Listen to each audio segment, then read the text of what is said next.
25 50 75 100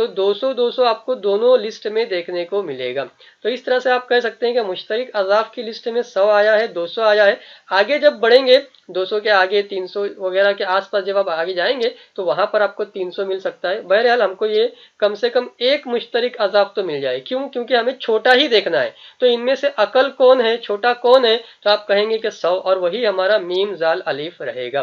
तो इस तरह से हम कह सकते हैं कि कम से कम 100 बच्चे होंगे।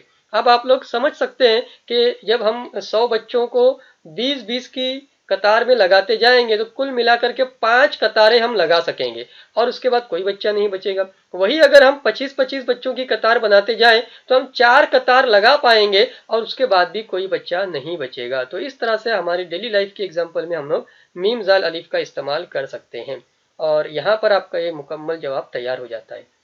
आगे बढ़ते हैं तो आपको देखने मिलेगा सवाल नंबर 3 मुख्तलिफ डिब्बों में मसावी तादाद के लड्डू रखे गए हैं।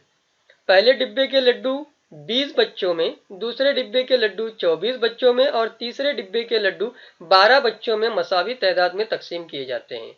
एक भी लड्डू नहीं बचता। तो बताइए तीनों डिब्बों में कुल मिलाकर कम से कम कितने लड्डू हैं। तो यहाँ पर भी आपके जहन में कम से कम का ताल्लुक बनना चाहिए कि वो है मीम जाल अलीफ। अलीफ का मतलब है अकल, अकल का मतलब है सबसे छोटा, यानी कम से कम की तरफ आपका इशारा जाना चाहिए। तो यहाँ पर हमारे पास डब्बों में जो भी लड्डू हैं, पहले हम क्या कर रहे हैं, उनको 20 बच्चों में बांट रहे हैं। 20 बच्चों में जब हमने बांट दिया तो हमारे पास कोई लड्डू नहीं बचा। फिर उसके बाद एक और डब्बा हमने खोला, उसमें भी कुछ लड्डू हैं, ठीक है, उतने ही लड्डू हैं, लेकिन इस मर्तबा हम लोग 24 बच्चों में तकसीम कर रहे हैं। कितने बच्चों में हम तकसीम कर रहे हैं? 24 बच्चों में तकसीम कर रहे हैं। उसके बाद भी कोई लड्डू नहीं बचना चाहिए।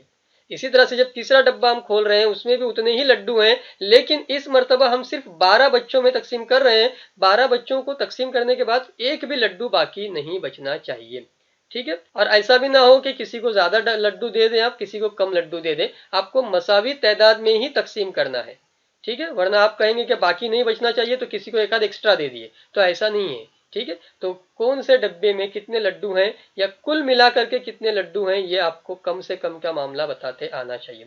फिर से यहाँ पर हम लोग पहले 20 के आजाफ मालूम करेंगे। तो 20 के आजाफ की लिस्ट आ चुकी है। फिर इसके बाद दूसरा डब्बा, इसके अंदर 24 बच्चों में हमको लड्डू को बांटना है, तो 24 के आजाफ हमने लिख लिए हैं। फिर इसके तीसरे डब्बे के जो लड्डू है वो हमें 12 बच्चों में तकसीम करना है, तो 12 के भी हमने इस तरह से आजाफ लिख लिए हैं। अब हमको देखना है कि तीनों में मुश्तरिक कौन आ रहा है। तो 20, 40, 60, 80 वगैरह यहाँ पर है। फिर इसके बाद 24 वगैरह, ये 120 यहाँ पर दोनों जगहों पर मैच हो रहा है। और 12 के पहाड़े में देखते हो तो भी आपको 120 देखने मिल रहा है। तो बहरहाल तीनों लिस्ट में जो मुश्तरिक है वो है हमारा 120, 120।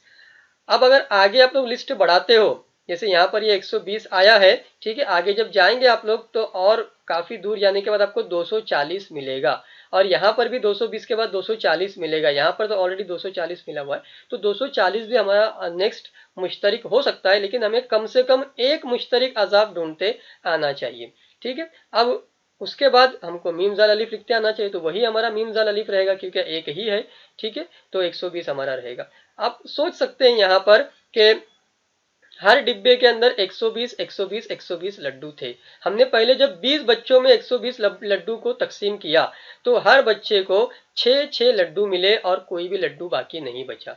जब हमने दूसरा डब्बा खोला उसमें भी 120 लड्डू थे। जब हमने 24 बच्चों में बांटते गए तो हर बच्चे को 5-5 लड्डू मिले और अब भी कोई लड्डू बाकी नहीं बचा।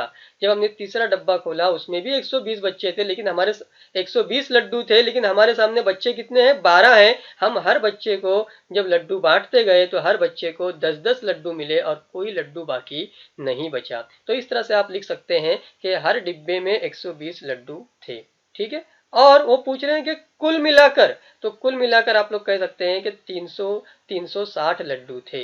तो इस तरह से आपने देखा कि मीम जाल अलीफ की कंसेप्ट का इस्तेमाल करके हम अपनी डेली लाइफ का एग्जाम्पल कैसे सॉल्व कर सकते हैं। आगे चलते हैं। एक शहर में एक बड़े रास्ते पर 3 मुख्तलिफ चौक में सिग्नल देखे। वो हर 60 सेकंड, 120 सेकंड और 24 सेकंड में हरे हो जाते थे। 3 तरह के सिग्नल है, टाइप के सिग्नल है वहां पर। पहला सिग्नल जो है वो 60 सेकंड में हरा हो जाता है। 60 सेकंड गुजर गए तो वो हरा हो जाएगा। दूसरा सिग्नल है जो 120 सेकंड के बाद हरा होगा, और तीसरा सिग्नल जो है वो बिल्कुल कम वक्त यानी सिर्फ 24 सेकंड के बाद हरा हो जाएगा। सुबह 8 बजे सिग्नल जारी हुआ, तीनों सिग्नल हमने सुबह में शुरू कर दिए 8 बजे के वक्त में, तब तीनों सिग्नल हरे थे, उस वक्त उनकी पोजीशन क्या थी, हरे से हमने उनको शुरू किया। इसके बाद कितने वक्त में तीनों सिग्नल एक ही वक्त में दोबारा हरे हो जाएंगे, तो कितना वक्त गुजर जाएगा कि तीनों सिग्नल को हम लोग फिर से हरा देख पाएंगे, ये आपको सवाल पूछा जा रहा है। तो ये आपकी चौक के ताल्लुक से यानी फिर से डेली लाइफ के एग्जाम्पल का मामला है। यहाँ पर आपको समझते आना चाहिए कि हमको तीनों के अजाब की लिस्ट बनानी पड़ेगी, फिर हम देखेंगे कि कौन सा नंबर जो तीनों में रिपीट हो रहा है और सबसे कम भी हो तो उसको हम लोग कहेंगे कि उतने वक्त के बाद हमारा जो तीनों सिग्नल का मामला है वो ग्रीन सिग्नल में कन्वर्ट हो जाएगा।